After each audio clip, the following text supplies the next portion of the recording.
할렐루야. 우리 한번 인사합시다. 잘 오셨습니다. 은혜 많이 받읍시다. 제가 목회하면서 늘 마음속에 거듭거듭 늘 생각하는 게 있습니다. 목사는 주일마다 설교를 해야 되지 않습니까? 또 목사의 모든 사역의 3분의 1은 한 주간 동안 설교 준비하는 겁니다. 그럴 때마다 제 마음속에 생기는 의문이 있습니다. 과연 하나님의 말씀이 사람을 바꿀 수가 있는가? 과연 예수의 복음이 사람을 변화시킬 수 있을까라고 하는 그런 의문을 갖습니다. 오늘 원초적이고 근본적인 질문이지만 그 답변은 물론 예스입니다. 하나님의 말씀은 살아있고 능력이 있어서 자기가 어떤 말씀검보다 예리해서 우리의 심령과 관절과 골수를 찔러 쪼개기까지 하고 우리 마음의 생각을 감찰하시는 것이 하나님의 말씀이라고 한다면 우리를 반드시 바꾸고 변화시킬 수 있다고 믿습니다만 오늘 제 목회자 자신을 포함한 우리 한국교회와 우리 모든 성도들을 바라볼 때마다 이런 의구심을 가질 수가 있습니다. 교회도 오래 다니고 봉사도 열심히 하고 또 헌신과 열정을 가지고 살아가지만 그러나 또는 어떤 정확 하나님에 대한 지식과 신앙, 정당한 신앙 고백과 하나님에 대한 지식을 갖고 있기도 하지만 분명히 가지고 있어요. 그러나 그의 삶의 모습을 볼 때면 잘 이해되지 않을 때가 많습니다. 과연 예수 믿는 게 이게 뭔가? 라고 하는 것이죠. 그런 질문이 생겨나지 않을 수가 없습니다. 어떻게 한 사람이 진정으로 예수를 믿고 예수를 만나서 그의 삶이 바뀌고 변화되어서 하나님이 원하시고 기뻐하시는 거룩한 삶을 살아갈 수 있을까라고 하는 것이 항상 목회자가 갖고 있는 의문이고 고민이기도 합니다. 이번 주에 어느 날 한 분이 제 방에 노크를 해요.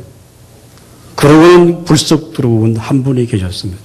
아니 누구십니까? 라고 물으니까 예, 목사님을 좀 만나고 싶어서요 라고 했어요.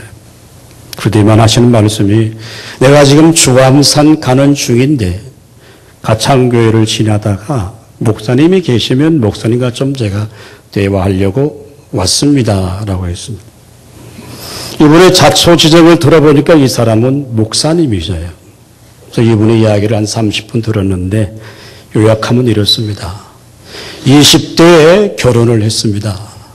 그런데 이분이 좀 주먹을 쓰고 그러신 분이 있는데 폭력 전과자가 되어서 청송 감호소에 가서 몇 년 동안 감옥 살이를 합니다. 그리고 다시 나오게 됐는데 한 달이 지나지 않아서 다시 폭력 전과가 다시 되어서 가중처벌이 되어서 오랫동안 감호소에서 생활을 하게 됩니다. 이분의 최고의 악력은 초등학교 5학년을 중퇴한 사람이에요. 그래서 감옥 안에서 초등학교 검정고시, 중학교 검정고시, 고등학교 검정시 시험을 합격을 하게 됩니다. 여러분 교도소 안에서 공부한다고 하는 재수들은 굉장히 모범 재수들입니다. 아무나 공부를 할 수 있는 게 아니에요. 그래서 그렇게 해서까지 거기서 이제 예수님을 만나게 되고 복음을 경험하게 되어서 정말 기쁜 마음으로 이제는 뭐든지 할 수 있겠다고 하는 마음으로 세상에 나왔습니다. 친구가 사업하는 직장에 가서 이제 방통대로 다니면서 공부도 하고 새로운 삶을 살기를 원하지만 자기를 바라보는 사회의 시선은 자기의 생각과 전혀 다른 현상이 벌어지게 되죠. 그래서 그는 어디에 가는 날 기도원에 가서 기도합니다. 오산리 기도원에 가서도 금식도 하고 뭐 전국에 기도원 안 다닌 데가 없더라고요. 그래서 옛날에는 주암산 기도원에 뭐 오곤사님이 계시나요? 오곤사님이? 그분의 앞에 가서 안수도 받고 기도도 받는데 그분이 하시는 말씀이 뭐냐 하면 자기를 위해 기도해 주시는 모든 분들이 자기를 향하여서 주의 종이 되라라고 하는 그런 예언의 기도를 해주셨대요. 자신도 내가 이런 전과자가 과연 목사가 되어서 되겠는가라고 하는 많은 고민을 하다가 결국은 40이 넘어서 이제 신학교에 들어가서 우리 교단인데 결국은 목사의 안수를 받게 됩니다. 그리고 목회를 하니까 목회가 잘 되나요? 사모님도 안 계시는데 혼자 목회하니까 개척해서 교회하는데 교회가 잘 안 되는 거죠. 그래서 이제 교도소에 다니면서 교도사 재소자들을 향하여 말씀을 전하는 그런 사역을 하고 있다라고 하는 말씀을 하시면서 그분이 하는 얘기예요. 목사님, 저는 목사가 되면 다 될 줄 알았습니다.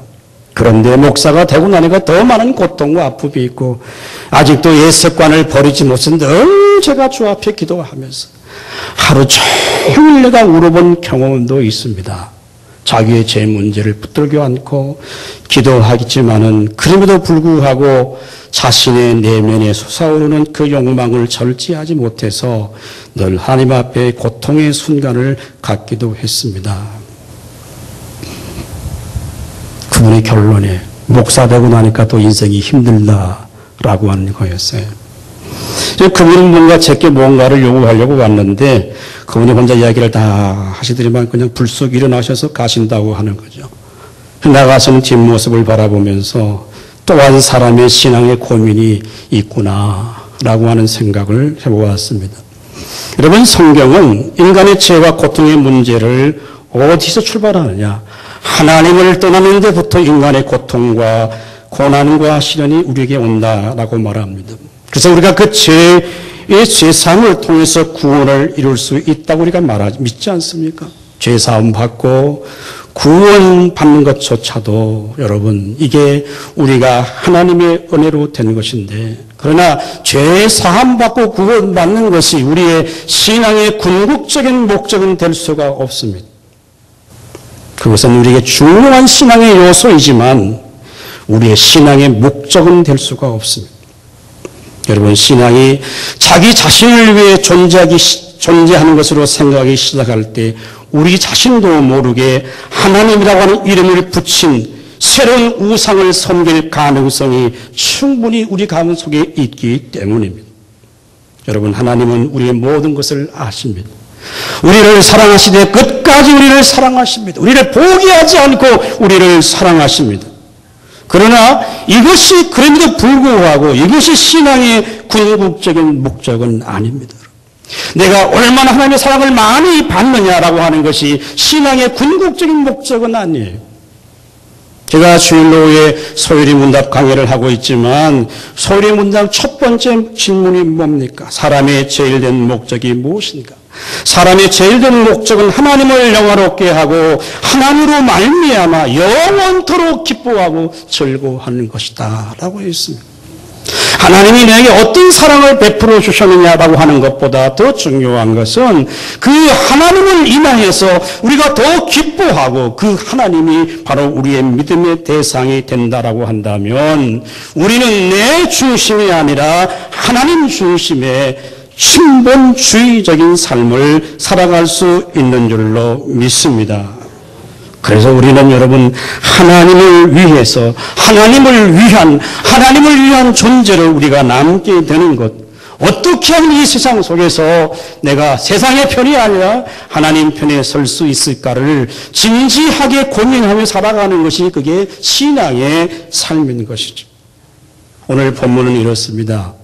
이스라엘 백성들이 하나님을 아는 지식이 없어서 하나님의 심판과 징계를 받게 됩니다. 제사장들도 부패하고 제사장들도 다 하나님을 떠나고 우상 숭배합니다. 이런 종교적인 타락과 도덕적인 타락을 하나님께서 보시면서 오늘 이스라엘 백성들의 영적인 상태를 지금 진단하고 있는 내용입니다. 오늘 말씀을 통해 함께 은혜 받을 수 있기를 주님의 이름으로 축원합니다. 자, 오늘 11절, 12절 다 같이 읽겠습니다. 시작. 음행과 묵은 포도주와 새 포도주가 마음을 빼앗느니라. 내 백성이 나무에게 묻고 그 막대기는 그들에게 고하니 이는 그들이 엄란한 마음에 미혹되어 하나님을 버리고 음행하였음이니라. 아멘. 자, 우리 한번 따라합니다. 삶의 주도권을 하나님께 두라.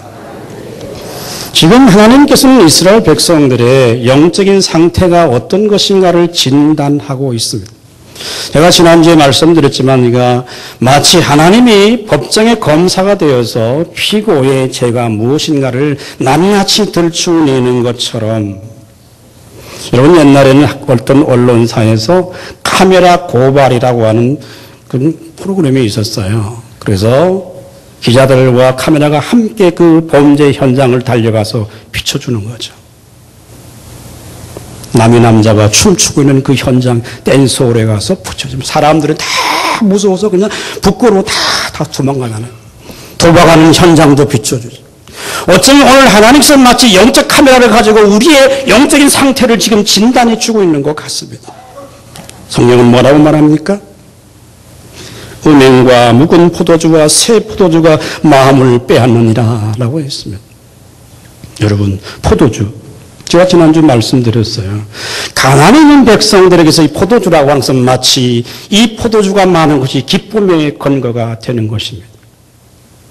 근데 포도주와 새 포도주와 묵은 포도주.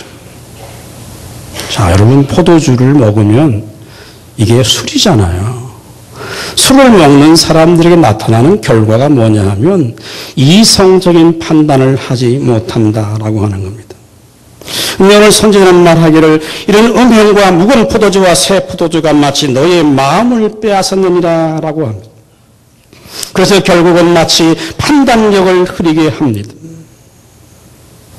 아무리 여러분 지성적인 사람이라고 하더라도 여러분 술의 만취 상태가 되면 정확한 판단을 할 수 없고 이성적인 판단을 할 수가 없게 됩니다. 마치 이스라엘 백성들이 마치 영적으로 마치 묵은 포도주와 새 포도주에 취해서 그들의 마음을 하나님께 두는 것이 아니라 우상에게 두고 있다라고 하는 것이죠. 이게 마음이라고 하는 게 중요한. 제가 언젠가 말씀드렸지만 신구약 66권을 통해 하나님이 계속해서 우리에게 요구하고 있는 것은 뭐냐면 내 마음을 하나님께 두라라고 하는 얘기예요. 그래서 내 앞에 돌아오라고 하는 얘기입니다. 왜요? 하나님은 마치 사람은 외모를 보시지만 하나님은 우리의 마음과 우리의 중심을 보시는 주님들로 믿을 수 있기를 주님의 이름으로 축원합니다. 여러분, 이스라엘 백성들은 겉으로는 종교의식을 행합니다. 성전에서 하나님을 예배하기도 합니다. 율법을 연구하기도 합니다. 그러나 그들의 마음은 하나님께 없었습니다. 여러분, 포도주는 가난한 사람들의 귀한 생산물입니다. 그들은 이것을 얻기 위해서 서서히 마치 농의 모순 농사의 풍요를 얻기 위해서 엄난을 행하기도 합니다. 그래서 오늘 12절의 말씀처럼 내 백성이 나무에게 묻고 그 막대기는 그들에게 고하니 이는 그들이 음란한 마음에 미혹되어 있습니다 라고 있습니다. 하나님 백성들은 하나님께 나가서 하나님께 구하고 하나님의 은혜를 구하고 주의 말씀을 듣는 것이 이스라엘 백성들이 해야 될 중요한 일임에도 불구하고 그들은 인격성을 갖고 있지 않고 있는 그 막대기에게 묻습니다. 아무런 가치가 없는 영적 의미가 없는 그곳에 마치 그들이 나가서 그들의 삶의 문제를 자신의 장래의 문제를 묻습니다. 물론 이것은 어떤 비유적인 표현이지만은 이스라엘 백성은 이제 하나님 앞에 나가는 것이 아니라 우상 앞에 나가서 자신의 존재와 자신의 삶의 문제를 항상 묻습니다. 더 구체적으로 여러분 13절 본문이 한번 다 같이 읽습니다. 시작. 그들이 산꼭대기에서 제사를 드리며 작은 산 위에서 분향하되 참나무와 버드나무와 상수리나무 아래에서 하니 이는 그 나무 그늘이 좋음이라. 이러므로 너희 딸들은 엄행하며 너희 며느리들은 간음을 행하도다. 아멘. 하나님을 떠난 이스라엘 백성들이 구체적으로 어떤 우상 숭배를 하고 있는지를 보여줍니다. 오늘 13절의 산꼭대기와 또 작은 산이라고 하는 것은 히브리 원문에는 바로 복수로 되어져 있습니다. 여러분, 물론 이스라엘이라고 하는 나라는 그렇게 큰 나무가 있지 않습니다. 작은 나무들이 많습니다. 그런데 이런 나무들 복수를 사용하는 것은 이미 이스라엘 백성 전체가 우상 숭배가 일반화되어져 있다라고 하는 것입니다. 단순히 신전 앞에 나가는 제사뿐이 아니라 모든 이스라엘 백성들의 삶의 현장에서 이미 우상 숭배는 일반화되어져 있는 일상적인 삶이었다라고 하는 것입니다. 우리가 구약 성경을 읽어보면 이스라엘 백성들이 범죄할 때는 어떻게 합니까, 여러분? 특별히 여러분 구약 성경에 엘리사의 종이었던 아간이 결국은 어떻게 합니까? 외투와 재물을 탐내어 갖고 그걸 가로채게 되죠. 그랬을 때 제비를 뽑습니다. 그래서 그 제비에 뽑힌 자는 죄를 지은 자로 제목해서 그 공동체에서 완전히 어떻게 합니까? 떼어내어 버립니다. 근데 지금 이스라엘 백성들은 한두 사람 전부 다 죄를 지고 세사장도 부패해져 있고 모든 백성들이 여호와를 떠나 마음을 다 빼앗겨서 우상 앞에 두고 있기 때문에 누구도 죄를 지적할 수가 없는 상태죠. 도저히 회복이 불가능한 상태에 있다라고 하는 겁니다. 한두 명이 아니라 전체가 영적으로 타락한 시대가 되어가는 것이죠. 오늘 선지자는 본문에서 음행이라는 단어를 성적 비유를 하고 있습니다. 결국 우상 숭배의 결과가 육적 음행으로 나타나게 되었다라고 하는 것이죠. 하나님은 이스라엘 백성들을 지금까지도 사랑의 대상으로 삼고 있습니다. 그래서 그들이 하나님을 떠나고 우상 숭배할 때마다 하나님은 애끓는 마음으로 이스라엘아, 음행한 이스라엘아라고 선포하고 있습니다. 그래서 하나님을 떠난 애끓는 피 맺힌 호소를 지금 호세아 선지자를 통하여서 하나님께 두고 있는 것이죠. 그 당시 바알 신전 앞에 나가서 돈을 받고 직업적으로 몸을 파는 음행하는 여인들이 그 가운데 있었고, 심지어 남자들도 여러분 미동이라고 그러죠. 구약 시대에 그런 사람들도 음행의 행위를 해서 그래서 그 바알의 신을 만족해 드리면 자신에게 풍요가 오게 될 것이라고 하는 잘못된 생각을 갖고 있는 이스라엘 백성들이었습니다. 여러분, 이스라엘 백성들이 이런 세상 문화에 미혹되어 풍요를 얻기 위해서 엄한 행위까지를 하면서도 이 땅에서 복을 받기를 원했다라고 하는 겁니다. 자, 오늘 이 말씀을 좀 더 확대해서 간다고 한다면 여러분 이렇습니다. 이제는 돈이라고 한다고 한다면 어떤 죄를 짓더라도 이런 부분을 좀 행한다고 하더라도 돈이 된다고 하면 가능할 수 있다라고 하는 생각을 합니다. 우리 예수 믿는 사람들도 마찬가지입니다. 내가 한번 슬쩍 거짓말 하는 거 가지고 내게 유익이 있다고 한다면 그걸 별로 내가 심각하게 받아들이지 않습니다. 우리는 이러한 이스라엘 백성들의 영적인 상태를 보면서 이게 우리와 상관없는 문제라고 여러분 생각하십니까? 2700년 전에 선지자가 외쳤던 그 하나님의 말씀이 우리와 전혀 의미가 없는 이야기일까요? 자, 그럼 우리는 이렇게 질문해 봅니다. 왜 이스라엘 백성들이 이렇게 하나님이 싫어하시는 우상 숭배에 그들이 나가고 마치 음행까지 하면서 이런 죄를 짓게 되었을까라고 하는 것이죠. 이스라엘 백성들이 놓치고 있는 게 뭐냐? 그들은 하나님을 섬기고 율법을 갖고 있으면서도 언제나 삶의 주도권이 자기 자신에게 있다라고 생각하고 있었던 거예요. 사랑하는 여러분, 하나님을 떠난 인간들이 하나님으로부터 공급되는 하나님의 은혜가 끊어지기 시작할 때, 결핍될 때, 누가 가르쳐주지 않더라도 하나님께로부터 공급받아야 될 그 자원들을 자기의 힘과 자기의 노력으로 확보하려고 하는 그 모습이 항상 우리 가운데 있습니다. 여러분, 그때 나타나는 현상이 뭘까요? 거기에 탐욕입니다. 자기 중심적인 삶이 고착화되기 시작합니다. 하나님께로 공급받아야 될 하나님의 자원과 그 은혜를 자기 힘으로 자기 노력으로 가지려고 시작할 때 나타나는 현상이 뭐냐? 인간의 탐욕은 점점점 팽창되어져 가고 결국 인간은 자기 본의대로 살아갈 수밖에 없는 것입니다. 사랑하는 성도 여러분, 우리의 삶의 주도권이 내게 있는 것이 아니라 하나님의 손에 있는 줄로 믿을 수 있기를 주님의 이름으로 축원합니다. 오늘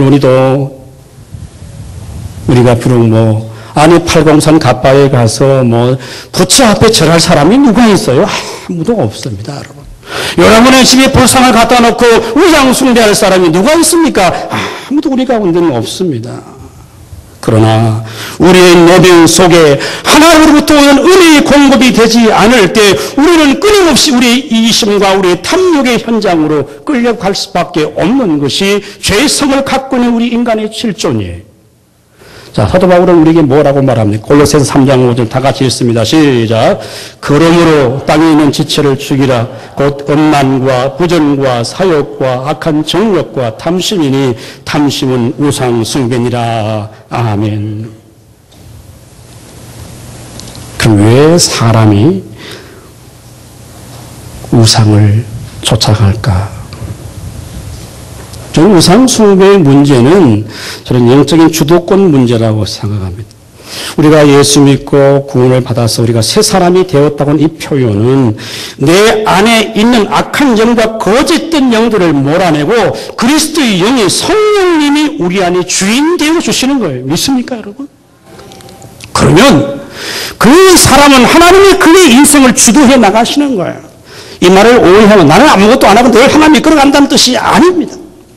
우리의 악하고 더러운 영들을 쫓아내고 거룩하신 성령이 우리 안에 함께함으로 말미암아 우리의 인생을 이제 하나님이 나를 붙드시고 지키시고 하나님이 나와 인도해 나가신다라고 하는 거예요.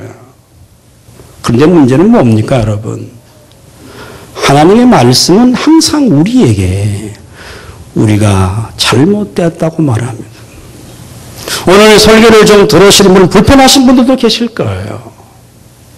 하나님의 말씀은 항상 우리가 죄 가운데 있다라고 말합니다. 우리가 여호와를 떠났다고 말합니다. 틀렸다고 말하는 거예요. 우리의 가치가 잘못되었다고 말합니다. 그래서 다시 말씀을 듣고 하나님께로 와서 정말 가치 있는 것에 우리의 삶을 드리라고 성경이 요구하는 거예요. 그러나 우상은 어떻습니까? 우리의 소원을 만족시켜 줍니다. 자기의 소원, 내 하고 싶은 것, 내 원하는 것, 그것을 늘 충족시켜 주는 것이 바알이에요. 이것이 우상의 뿌리입니다, 여러분. 자신을 바꾸고 자신을 변화되지 않으면서 자신의 생각과 가치를 바꾸지 않으면서 내가 원하는 것을 내 입맛대로 필요하다고 하나님 앞에 소원하고 있다고 한다면 그게 우상 숭배입니다. 그러므로 우리는 하나님 앞에 불순종의 삶보다는 언제나 우상 숭배가 훨씬 더 매력적이에요. 하나님의 말씀을 순종하는 것보다 우상 숭배의 삶이 훨씬 더 매력적입니다. 지금 일반적으로 우리는 신앙에 아무런 문제가 없을는지도 모릅니다. 주일날 예배드리고 봉사도 하고 기도도 하고 무엇이 문제일까 생각할 수가 있겠죠. 그러나 사람이 나를 어떻게 평가하느냐고 하는 것이 그게 내 모습이 아니에요. 하나님이 내 인생을 어떻게 보실까, 나의 삶을 어떻게 평가하느냐가 훨씬 더 중요합니다. 유진 피터슨이라고 하는 영성신학자가 그런 얘기를 해요. 참 재미있는 이야기를 해요. 자, 무속인들이 자신의 신 앞에 나가서 순종하는 것처럼 조폭들이 자신의 조직에 충성하는 것처럼 하나님의 사람들이 자신의 삶의 주도권을 하나님께 맡겨드렸다고 한다면 그의 가정과 그의 삶과 그의 교회와 그가 있는 사회가 얼마나 달라졌을까라고 하는 그런 표현을 하는 걸 보았습니다. 근데 여러분, 오늘 여러분의 영적인 상태는 어떠합니까?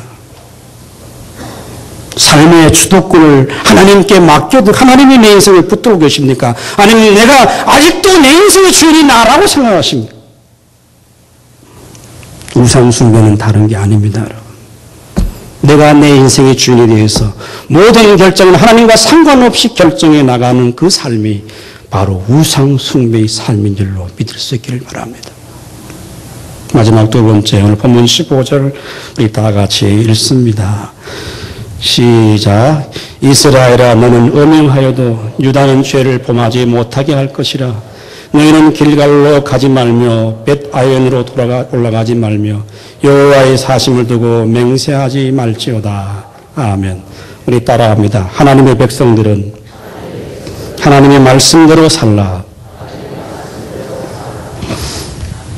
자, 오늘 하나님께서 북이스라엘의 우상 숭배와 영적인 타락을 지금 지적하면서 그래도 좀 호세아 선지자는 갖고 있는 기대가 있습니다. 그게 뭐냐 하면 남유다만큼은 타락하지 않기를 갖는 기대감이 있어요. 그러니까 제가 1장 첫 번 강의하면서도 1절 말씀을 제가 나누면서 드렸습니다만은 왜 그러냐 하면 유다 이제 이 북이스라엘의 영적 상태는 하나님의 징계와 심판을 분명히 받을 수밖에 없어요.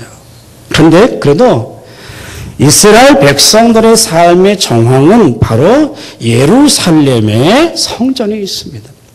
거기서 하나님을 예배하는 곳입니다. 호세아 선지자는 이제 유다 백성을 통해서 유다의 후손을 통해서 다윗 왕가가 세워지게 하셨고 다윗의 후손을 통하여서 하나님의 아들 메시아가 이 땅에 오게 하는 하나님의 나라를 이룰 것을 호세아 선지자는 기대하고 있기 때문에 마치 이스라엘 백성들의 영적인 멸망과 심판을 마치 반면교사로 삼아서 하나님의 백성 정말 유다 백성만큼은 범죄하지 않고 하나님 백성대로 말씀대로 살기를 원하는 마음이 15절 말씀에 숨겨져 있는 거예요. 그래서 너희가 길갈로 가지 마라. 벳아연으로 가지 마라. 여러분 길갈이라고 하는 것은 어떤 곳이냐? 아주 이스라엘 백성들의 영적인 의미가 있는 곳입니다. 이스라엘 백성들이 요단을 건너서 첫 번째 발을 닿았을 때 거기서 진을 칩니다. 백성들에게 할례를 행하라고 합니다. 유월절을 지킵니다. 그래서 이 길갈이라는 뜻은 뭐냐면 수치가 굴러간다라고 하는 뜻이에요. 40년 동안 광야에서 마치 불순종의 삶을 살았던 이스라엘 백성들이 이제 가나안 땅에 들어와서는 정말 하나님을 잘 섬기겠다고 하는 영적인 어떤 결단을 하는 날이 이 길갈이라고 하는 지명인데 아이러니하게도 여러분 북이스라엘의 여로보암 1세는 이 길갈에다가 길갈과 베델, 또 베델은 여러분 우리가 알잖아요. 창세기 28장에 야곱이 밧단아람을 향하여 갈 때에 하나님을 만났던 장소입니다. 창세기 35장에는 하나님 다시 베델에서 다시 올라가라 하심으로 다시 야곱을 통하여 하나님의 언약 백성을 향하여 주실 영적인 축복을 하나님을 만났던 장소가 베델이에요. 그런데 여로보암 1세는 이렇게 말하는 거죠. 굳이 그 남쪽 예루살렘까지 가서 그 제사 드릴 필요 있느냐? 우리가 여기 북쪽에다가 성전을 세워놓고 여기서 하나님 섬기면 되지 꼭 예루살렘 거기 뭘 하고 가느냐? 그렇게 해서 길갈과 베델의 이 베델은 하나님의 집이잖아요. 하나님의 집. 그런데 이 하나님의 집이 오늘 본문에 나오는 것처럼 벳아웬이라고 하는 이 단어는 허무한 집이에요. 그 베델과 길갈에 성전을 세워놓고 하나님을 제사한다고 하다가 결국은 그 성전 안에 우상이 들어온 거예요. 그래서 온 북이스라엘 천지가 우상 숭배의 진원지가 된 것이 길갈과 베델이었어요. 그래서 남유다 너희들만큼은 그래 절대 길갈로 가지 마라. 벳아웬으로 올라가지 말 것을 선지자가 간구하고 있는 내용이에요. 여러분 이스라엘 백성들은 하나님을 예배하고 절기를 지키기 위해서 그들은 정해진 시간에 주 앞에 나가 하나님을 예배하고 하나님을 섬겼던 민족이잖아요. 그런데 이제 이스라엘 백성들이 영적으로 타락하기 시작하니까 자기 편의대로 사는 거예요. 편리주의를 따라가는 거예요. 결국 여러분 시간이 오래지 않아서 결국 어떻게 되느냐? 586년에 남유다는 바벨론에 의해서 완전히 심판받습니다. 멸망당합니다. 북이스라엘은 BC 722년에 아수르에서 완전히 초토화가 됩니다. 그런데 오늘 성경은 어떻게 표현하고 있습니까? 자, 여러분 본문 17절 말씀, 16절, 17 다 같이 읽습니다. 시작. 이스라엘은 완강한 암소처럼 완강하니 이제 여호와께서 어린 양을 넓은 들에서 먹임같이 그들을 먹이시겠느냐. 에브라임이 우상과 연합하였으니 버려두라. 아멘. 에브라임은 북이스라엘의 대표적인 지파입니다. 에브라임이 우상과 연합했다는 말은 북이스라엘이 우상과 연합했다라고 하는 말이에요.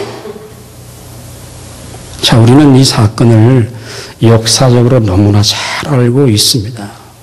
그리고 오늘 호세아 선지는 이 성경을 기록하면서 차대의 이스라엘 백성들이 이 호세아서를 읽었을 것인데 하나님의 마음을 심중은 어떻게 하느냐. 하나님의 백성들은 하나님의 말씀대로 살라라고 하는 얘기예요. 북이스라엘의 멸망을 반면교사로 삼아서 너희들이 정말 여호와를 떠나지 말고 하나님의 백성만은 하나님 말씀대로 살라라고 하는 거죠. 여러분, 성도에게 가장 소중한 것은 무엇입니까? 우리가 아무리 힘들어도 아무리 어려워도 우리가 손이 된다 하더라도 누구도 인정해주지 않는다 하더라도 하나님의 말씀대로 살면 하나님이 우리의 인생을 붙드실 줄로 믿습니다. 여러분, 정말 이게 아멘이라고 한다면 성경은 주님은 이렇게 말씀합니다. 여러분, 마지막 마태복음 7장 13절 14절 읽어볼까요? 시작. 좁은 문으로 돌아가라. 멸망으로 인도하는 문은 크고 그 길이 넓어 그리로 들어가는 자가 많고 생명으로 인도하는 문은 좁고 그 길이 협착하여 찾는 자가 적음이니라. 아멘. 여러분, 우리가 예수 믿고 하나님의 사람으로 말씀을 따라 산다고 하는 것은 우리가 좁은 길로 가는 겁니다.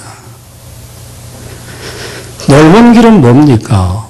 이 세상과 적당하게 타협하고 쉽게 가는 거예요. 좁은 길로 가려고 하면 많은 갈등이 있습니다, 여러분. 신앙생활을 잘 하려고 하면 할수록 갈등이 많아요. 그러나 예수를 제대로 안 믿으면 아무런 갈등도 없어요. 주일날 나와 예배를 때 아무런 질림도 없습니다, 여러분. 그게 지금 내가 넓은 길로 가고 있는 거예요. 많은 사람들은 넓은 길을 선호합니다. 편한 길을 갑니다. 자기 가고 싶은 대로 갑니다. 자, 중요한 건 뭐냐? 저는 이 본문을 설교를 준비하며 이런 생각해봐요. 자, 그러면 주님의 말씀을 따라 사는 길은 뭐고, 좁은 길을 가는 건 뭐고, 넓은 길을 가는 건 뭐냐? 아, 예수 믿고 우리가 늘 고난 가운데 살아라는 얘기는 절대 아닙니다, 여러분. 하나님 주신 축복도 우리가 누리려고 하고 삶을 살아야 돼요. 그러나 더 중요한 건 뭐냐면 이 성도들이 이 세상에 살면서 하나님의 말씀대로 살지 아니하면 어떤 삶의 결과도 하나님이 그걸 인정하지 않을 수가 있는 거죠. 넓은 길로 가면 당장 구약시대 같이 하나님이 심판하고 징계 그렇지 않을 수도 있어요, 여러분. 중요한 건 뭐냐면 하나님이 간섭하지 않는다라고 하는 겁니다. 자, 성도에게 있어서 최고의 심판은 뭐냐? 하나님이 내 인생을 간섭하지 않는 거예요. 돌보지 않는 거예요. 하나님과의 관계가 끊어지는 거예요. 성도 여러분, 이 세상은 우리의 편이 아닙니다. 환경은 우리의 편이 아닙니다. 오직 여호와 하나님만이 우리의 편이 되시고 우리가 정말 진리를 따라 행할 때 내가 손해보는 것 같지만 그럼에도 불구하고 하나님이 내 편이 되어주시고 주님이 내 인생을 붙드실 때 우리는 좁은 길을 가면서도 주님 주신 은혜와 기쁨이 우리의 심령 속에 넘치게 될 줄로 믿습니다. 여러분, 요즘 암살이라고 하는 영화, 최동원 감독의 영화가 지난주에 1000만 명이 넘게 봤어요. 저도 1000만 명이 보는 영화는 제가 꼭 봐야 되겠다. 일제강점기에 독립운동을 하던 사람들이 그 한 사람 주인공들의 캐릭터를 묘사하면서 정말 흥미진진한 영화 가운데 하나 있는데 뭐 영화를 보고 나면 사람들의 감정이 다 다를 거예요. 저는 그런 생각을 해보았습니다. 그 시대에 앞선 사람 지도자들이 정말 일본 편에 있어서 나라를 팔아먹는 을사오적들이 득실거리는 그런 시대에 자기의 편의를 따라서 자기 이익을 따라가는 그런 시대에 독립군 하는 건 누구도 알아주신 사람들이 아니에요. 자기를 다 버려서 생명까지 버리면서 이국 땅이나 조국을 사랑한다는 그 한 마음 가지고 자기의 생명까지 버리는 건 그게 정말 좁은 길이에요. 그렇지 않습니까? 그 시대에 많은 사람이 전부 편한 길로 적당한 타협하고 일본이 아부하는 그런 시대에도 자신의 생명을 걸고 독립운동을 한 우리의 선조들, 그들은 다 좁은 길을 갔습니다. 그 시대의 역사는 잊혀졌지만 왜 많은 사람들이 그 영화를 그렇게 볼까? 우리의 선조들이 조국을 위해, 이 땅을 위해 자신의 생명을 초계같이 버리면서도 그 길을 기쁨에 갔던 그들의 그 열정이 오늘 우리 시대에 다시 필요하다고 하는 요구가 아니겠습니까, 여러분? 저는 그 영화를 보고 나오면서 이런 생각해 보았어요.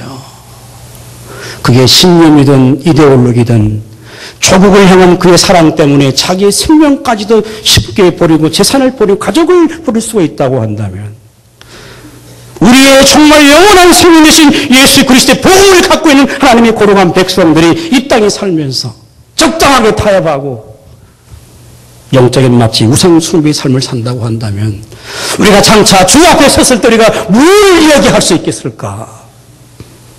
제 자신이 부끄럽기도 하고 나라에 대해서도 부끄럽기도 하고 영적인 부끄러움을 느껴보았습니다.